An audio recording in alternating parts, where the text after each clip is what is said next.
we're going to have a look at this year's Battle Pass and how we can level it up the most effective way possible without spending money. What is the best way of getting levels? What's the easiest way? How many levels can we expect to get? And how does it compare to last year's Battle Pass in terms of levels? So the first and best way to level up your Battle Pass is the Cavern Crawl. This will bank you a total of 30 levels if you expand this out completely. Last year, however, you used to be able to get 33 levels from this same graph. There's roughly the same amount of nodes as well, and maybe there's a few less nodes, but if you don't know how this works, you basically play a hero. If you win with it, you go up to the next node and you keep progressing along the tree. So this is pretty straightforward. You just win hero games with these heroes. Now the achievements is a little bit different, where in this you get a total, if you max out everything, 24 levels. However, you may not get all of these achievements, especially if you don't have like a level 1000 battle pass. For example, I have a level 100 battle pass, and this achievement thing, which is using the SIDESHOP, which we'll talk a little bit about later, and I'll give you some advice on that. But I only got to 1 star on this with a level 100. Maybe some people could get a 2 star on this if they got lucky, but realistically you're not going to look at much points in this achievement. However, something like tip a player during a game is pretty easy, and then tip 50 players across all of your games, and this battle pass lasts 16 weeks, 108 days or so from now. So this achievement is pretty easy to do. This one's really hard, and there's a bunch of others that are self-explanatory, and realistically you will not get those 24 levels, and you may only get like maybe 15. And also on top of that, last year you could actually get 50 levels from the achievements, and where those other levels came from was that there was 15 levels were going towards coaching and 10 levels were going towards the party finder. The party finder is effectively being replaced by the guild system, if you haven't seen that already. So the next best way is the battle gauntlet. The gauntlet mode is something that was in Artifact. What you do is you have to win 3 games and not lose 2. If you lose 2 games, you're over. You have 10 tickets, you use 1 ticket, and effectively if you lose 2 games, it's over. But this kind of is misleading because a lot of people don't know how probability works. And effectively they think that you probably think that this is a best of 5. However, it's actually a best of 4. And I'll put some stuff up on the screen to show exactly why. But pretty much you need to win 3 games and only lose 1. Which means you have to have a minimum of a 75% win rate, or just straight up get a 3 win streak in a row with the Battle Gauntlet. This is pretty much the same as playing against other players in a match. I think the matchmaking is a little bit different, where there's tiers. In maximum of this, if you won everything, you can get 15 levels maximum. However, more realistically, you may only get around 3 to 6 levels. So one small way where you can get levels is through bounty killing. This is not really a very effective, because if you put a bounty on someone, it effectively means that whoever gets that kill is going to get 200 battle points, which is only 0.2 of 1 level, which is basically nothing. And you only get 2 of these per week, so you don't even get these. Maybe if you're playing in a party as 5, and you could maybe set something up with a guild, and that's how you could potentially maximize this bounty killing, but it's still very little points and not really worth your while thinking so much about this.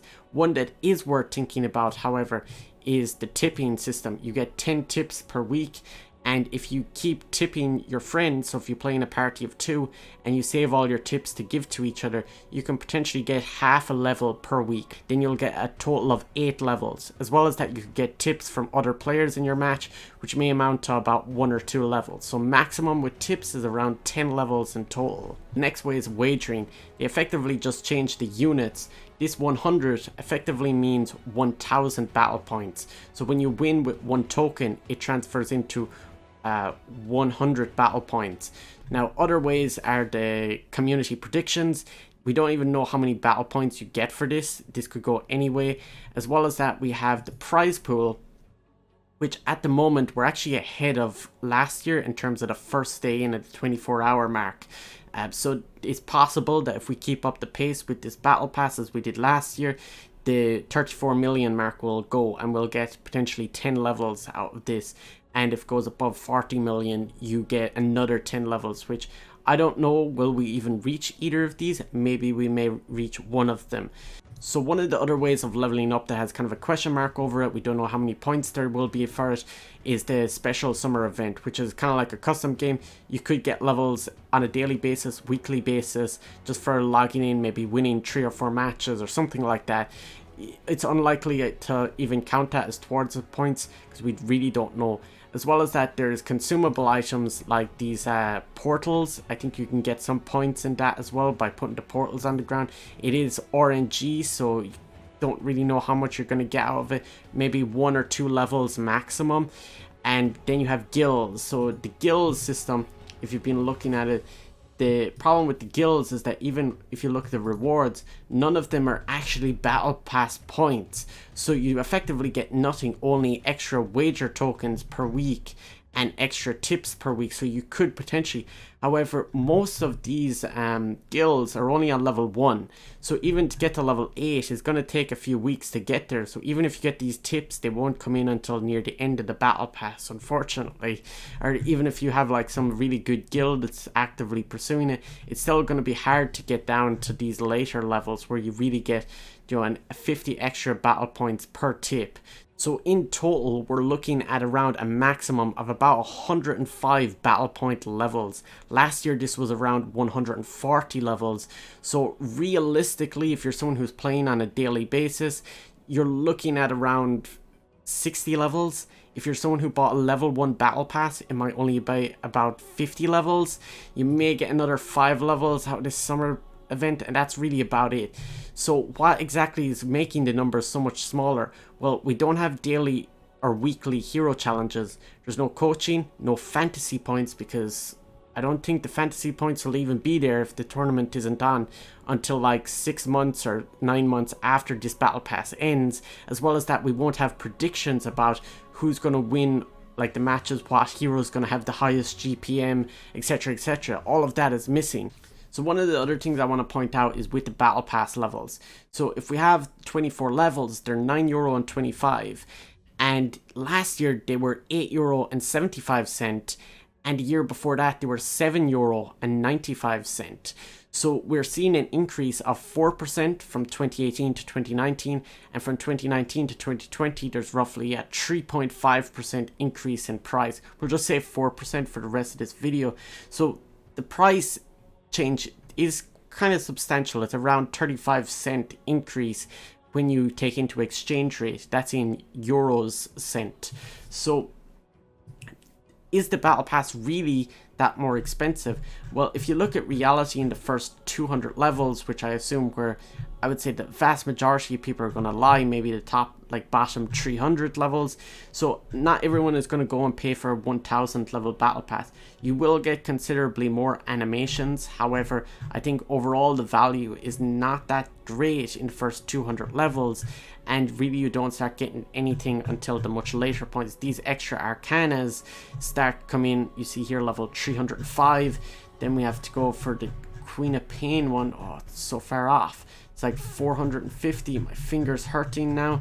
And we have the Wind Ranger one here, and Raid King is at 375. So 575. So these are really far off and cost like quite substantial amount of money to get to here. So if you level up to a level 1000 battle pass, it is probably more worth this year than last year by a small margin. However, looking at the lower levels, where most people will realistically be, you know, it really isn't going to be that much better, and paying for levels is slightly more expensive, that like 3.5% more. If you haven't already done the side shop, I'll give you some advice. I already did it myself, and stuff that I would do a little bit differently if I had all those coins again. So if we look at redeem rewards, these are the stuff that you can actually get out of the side shop. Now these ones in my opinion are a little bit trash for me anyways. Like I don't really care about getting a courier role, but stuff like an immortal treasure, that's what I want, or a trusted benefactor, or an arcana. However, even getting an arcana is very unrealistic, and it would probably be much cheaper to buy the arcana itself, and we'll figure out why. So if you look at show me the details, you can go in here and see the exchange rate. Now what we care about is these blue coins, and the only way you can get them is getting a tier 4 or tier 5 to level 3.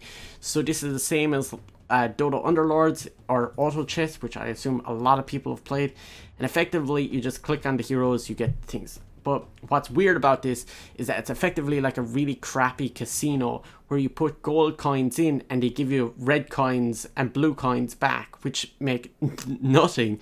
You're effectively just converting one currency to the other through a lottery machine and trying to get something out of it. Even after me doing on a level 100 level, I think about 350 coins or something, I didn't even get one of these, and I got only 126 of these red ones. So it's like I can get a gauntlet ticket for a game mode which the odds are against me. So it really not a good way of trying to get any realistic skins from the battle pass. So hopefully this answered some questions about the battle pass for you. If you want to see more Dota content like this, make sure you subscribe. And I also have a Twitch channel, and if you want to see me stream, you can follow me over there.